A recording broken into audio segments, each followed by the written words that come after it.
సంగారెడ్డి జిల్లాలో ఓ కెమికల్ ఫ్యాక్టరీలో అగ్ని ప్రమాదం జరిగింది నిన్న.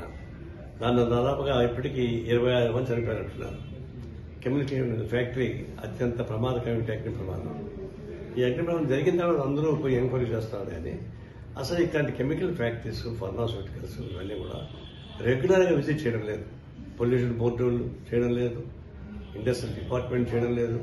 చనిపోయిన తర్వాత సంతాపానికో ఎంక్వైరీకో పోతున్నారు. అదిగా చూడాల్సింది. ఫ్యాక్టరీలు జరుగుతున్నప్పుడే పీరియాడికల్ చెకప్ ఒక పొల్యూషన్ బోర్డు వాళ్ళు, ఇండస్ట్రియల్ డిపార్ట్మెంట్ వాళ్ళు అది మెయింటెనెన్స్ సరిగా ఉంది లేదు చూసుకోవడం లేదు. దానివల్ల చాలా మందికి అన్యాయం జరుగుతూ ఉంది. ఇప్పటికైనా ఎంక్వైరీ కమిటీ గవర్నమెంట్ వేసింది మంచిది.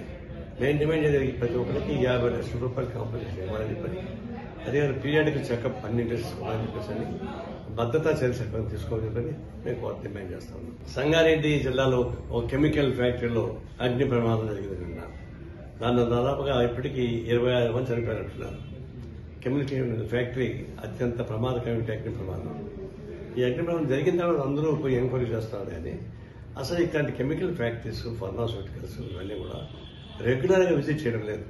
పొల్యూషన్ బోర్డు చేయడం లేదు, ఇండస్ట్రియల్ డిపార్ట్మెంట్ చేయడం లేదు. చనిపోయిన తర్వాత సంతాపానికో ఎంక్వైరీకో పోతున్నారు. అదిగా చూడాల్సింది. ఫ్యాక్టరీలు జరుగుతున్నప్పుడే పీరియాడికల్ చెకప్ ఒక పొల్యూషన్ బోర్డు వాళ్ళు, ఇండస్ట్రియల్ డిపార్ట్మెంట్ వాళ్ళు అది మెయింటెనెన్స్ సరిగా ఉంది లేదు చూసుకోవడం లేదు. దానివల్ల చాలా మందికి అన్యాయం జరుగుతూ ఉంది. ఇప్పటికైనా ఎంక్వైరీ కమిటీ గవర్నమెంట్ వేసింది మంచిది. నేను డిమాండ్ చేసేది ప్రతి ఒక్కరికి 50 లక్షల రూపాయలు కాంపెన్సేషన్ ఇవ్వాలని చెప్పి, అదే పీరియాడికల్ చెకప్ అన్ని చేసుకోవాలని చెప్పేసి అని భద్రతా చర్య చట్టం తీసుకోవాలని చెప్పని మేము డిమాండ్ చేస్తాము.